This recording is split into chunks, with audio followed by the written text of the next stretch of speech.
नमस्ते प्यारे विद्यार्थियों, आप सभी का स्वागत है इस बायो की क्लास में।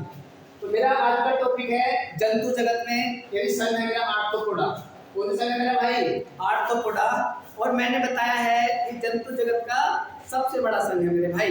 जंतु जगत का सबसे बड़ा संघ कौन सा है? आर्थ्रोपोडा। तो आइए पढ़ते हैं आर्थ्रोपोडा के बारे में। तो ये इनके शरीर में जोड़ युक्त पैर होते हैं। इनके शरीर में क्या होते हैं भाई? जोड़ युक्त पैर होते हैं। जोड़ युक्त पैर। यह जंतु जगत का सबसे बड़ा संघ। देख लो भाई, यह जंतु जगत का क्या है? सबसे बड़ा संघ है। जंतु जगत का सबसे बड़ा संघ। इनका शरीर 3 भागों में बटा होता है, जैसे कि हाथ, छाती और पेट गुहा। यानी वक्ष गुहा में बटा होता है इनका शरीर। आर्थ्रोपोडा संघ के जीवों का। जानवरों की 75 से 80% प्रजातियां आर्थ्रोपोडा है। जितने भी जानवर हैं उनका 75 से 80% जो प्रजाति है वो किसमें आती है? आर्थ्रोपोडा में आती है। इसलिए आर्थ्रोपोडा को जंतु जगत का सबसे बड़ा संघ कहते हैं। उसके बाद बात करूंगा, ये धरती, पानी, हवा, ये तीनों जगह रह सकते हैं। धरती पर भी रह सकते हैं, पानी में भी रह सकते हैं और हवा में भी गमन कर सकते हैं। कौन? आर्थ्रोपोडा संघ के जीव। क्लियर है? उसके बाद देखिए, इनका शरीर का बाह्य कंकाल, यानी शरीर का जो बाहरी आवरण होता है, बाहरी आवरण, वो काइटिन का बना होता है। किसका मेरे भाई? काइटिन का बना होता है बाहरी आवरण। क्लियर? शरीर की कोशिका का स्तर, जो शरीर का कोशिका स्तर होता है वो 3 खंडों में बटा होता है, 3 भागों में बटा होता है, जो बोलते हैं त्रिस्तरीय। क्या बोलते हैं? त्रिस्तरीय। जो आर्थ्रोपोडा संघ के जीव होते हैं उनमें पाचन तंत्र उपस्थित रहता है, तंत्रिका तंत्र भी उपस्थित रहता है, परिसंचरण तंत्र भी उपस्थित रहता है। और परिसंचरण तंत्र का जो प्रकार है वो पाया जाता है भाई खुला परिसंचरण तंत्र। कैसा?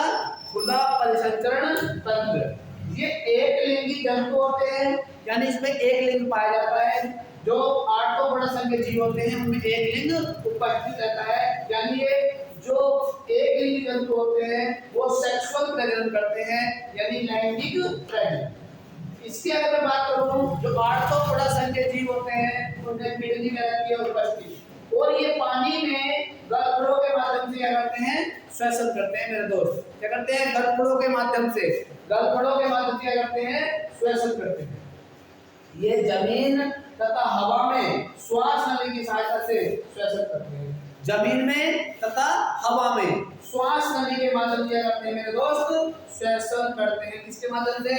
श्वास नली के माध्यम से। जन्म का प्रकार, यानी जन्म जो होता है ना, प्रजनन, यानी जन्म का प्रकार होता है लार्वा के माध्यम से। कैसे मेरे दोस्त? लार्वा के माध्यम से। जैसे कि मच्छर, जैसे कि मच्छर। देखो उदाहरण देखो, मच्छर, मच्छर का कैसे जन्म होता है? एक लार्वा से होता है, लार्वा से। मच्छर है, कॉकरोच है, मक्खी, ठीक ना, मक्खी और आदि, ये सब क्या है? ये आर्थ्रोपोडा संघ के मेरे दोस्त जीव हैं। समझ में आया होगा? आगे देखिए, इकाइनोडर्मेटा, इकाइनोडर्मेटा संघ के जीव, इकाइनोडर्मेटा संघ के जीव होते हैं मेरे भाई, यानी इन जंतुओं के शरीर पर कांटेदार आवरण की परत होती है। कैसी? कांटेदार आवरण की परत होती है मेरे भाई। इन जो इनकार्डेटा संघ के जीव होते हैं उनके शरीर में कैसी होती है संरचना? कांटेदार संरचना का आवरण, यानी आवरण की रहती है, परत होती है मेरे भाई। ये मुख्यतः समुद्री पानी में पाए जाते हैं, और समुद्री के बाद खारे पानी में। कैसे पानी मेरे भाई? खारे पानी में पाए जाते हैं, समुद्री पानी में। इनका जो शरीर होता है, शरीर का स्तर अंग स्तर, यानी अंगों में विभाजित होता है। क्लियर? और कोशिका का स्तर त्रिस्तरीय होता है, यानी 3 भागों में बटा हुआ। आगे बात करूं मैं, जो परिसंचरण तंत्र होता है, परिसंचरण तंत्र वो रहता है उपस्थित, और श्वास नली क्या रहती है? श्वास नली अंग भी क्या रहती है? उपस्थित रहती है प्यारे भाई। जो तंत्रिका तंत्र होता है, नर्वस सिस्टम, वो रहता है उपस्थित। उसके बाद देखो भाई, हेमिकार्डेटा, हेमिकार्डेटा संघ, हेमिकार्डेटा संघ के जो जीव होते हैं, यानी इन जंतुओं में अपरिपक्व रीढ़ की हड्डी होती है। कौन सी मेरे भाई? ये वाली रीढ़ की हड्डी होती है, रीढ़ की हड्डी ये क्या रहती है? पूर्ण विकसित, यानी अपरिपक्व। होता है, एक होती है परिपक्व यानी उसका पूर्ण विकास, ठीक ना, और ये रहती है अपरिपक्व। अपरिपक्व होता है हड्डी तो होती है लेकिन उसका विकास पूर्ण नहीं होता प्यारे भाई। ये समुद्री जीव पानी में रहते हैं, ये जो हेमिकार्डिटा संघ के जीव होते हैं ये समुद्री पानी में रहते हैं मेरे भाई। ये रेत खाने वाले जानवर होते हैं। अगर देखो कोई समुद्री पानी में रहेंगे तो ये अपना जो भोजन लेंगे तो ये खाएंगे क्या, तो ये रेत खाने वाले क्या रहते हैं, जानवर रहते हैं, जीव रहते हैं। ये गलफड़ों के माध्यम से श्वसन करते हैं, इसके माध्यम से गलफड़ों के माध्यम से मेरे भाई। कोशिका का स्तर त्रिस्तरीय है, 3 भागों में बटा हुआ, और अंग स्तर मेरे भाई वो रहता है उपस्थित, अंग स्तर उपस्थित। उसके बाद देखिए कार्डेटा, क्या भाई, कार्डेटा संघ के जीव यानी कार्डेटा संघ के जीव होते हैं उनमें रीढ़ की हड्डी क्या रहती है, उपस्थित। कैसी भाई, उपस्थित रहती है। और रक्त, फेफड़ा, गलफड़ा तीनों ही क्या रहते हैं कार्डेटा संघ के जीवों में उपस्थित रहते हैं। रक्त भी उपस्थित रहता है, फेफड़ा भी, गलफड़ा भी, यानी तीनों ही उपस्थित रहते हैं। गुर्दा, अगर मैं बात करूं गुर्दे की तो गुर्दा भी उपस्थित, हृदय भी क्या रहता है उपस्थित, और कार्डेटा संघ के जीव होते हैं ये 5 उपसंघों में क्या रहते हैं, विभाजित रहते हैं मेरे भाई। कितने संघों में, 5 उपसंघों में। उसके बाद देखिए मत्स्य वर्ग, कौन सा वर्ग, मत्स्य वर्ग, यानी जो मत्स्य वर्ग के जीव होते हैं, मत्स्य वर्ग के जीव होते हैं ये सत्य मछली है, यानी एक होती है झूठी मछली, एक होती है सच्ची मछली। तो ये सच्ची मछली होती है जो वर्ग कौन से में आती है, मत्स्य वर्ग में आती है, मत्स्य फाइलम में आती है, राइट। उसके बाद देखिए जो मत्स्य वर्ग के जीव होते हैं, मत्स्य वर्ग के जीव होते हैं उनके शरीर में कैसे रहते हैं, 2 कोष्ठक होते हैं, यानी हृदय जो बटा होता है वो 2 साइडों में बटा होता है, 2 हलकों में बटा होता है।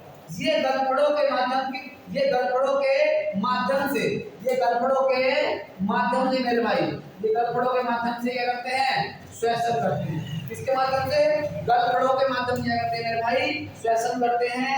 और ये ठंडे खून वाले प्राणी होते हैं, क्योंकि मछली कहाँ रहती है मेरे भाई, पानी में रहती है और बर्फ में भी रहती है। तो इनका जो शरीर होता है वो ऐसा रहता है ठंडा, यानी खून भी ठंडा रहता है। उसके बाद ये अमोनोटैलिक प्राणी होते हैं, ये अमोनोटैलिक क्या रहते हैं भाई, प्राणी।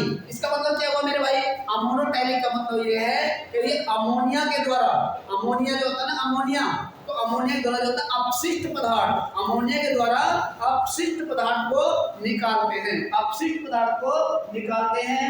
और इसके उदाहरण देखो भाई, जैसे स्कोलिडम यानी इसे बोलते हैं डॉग फिश, ये मछली का नाम भाई स्कोलिडम। फिर है हिप्पोकैम्पस इसे बोलते हैं समुद्री घोड़ा। एक होता है एक्सोकैट्स इसे बोलते हैं फाइटिंग फिश, कैसी भाई, फाइटिंग फिश। और एक होती है घरेलू मछली प्यारे भाई, कैसी, घरेलू मछली।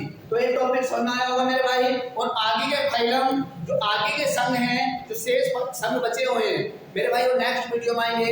ऐसी वीडियो देखने के लिए जुड़े रहिए और चैनल को ज़्यादा से ज़्यादा सब्सक्राइब करिए मेरे भाई। Thank you.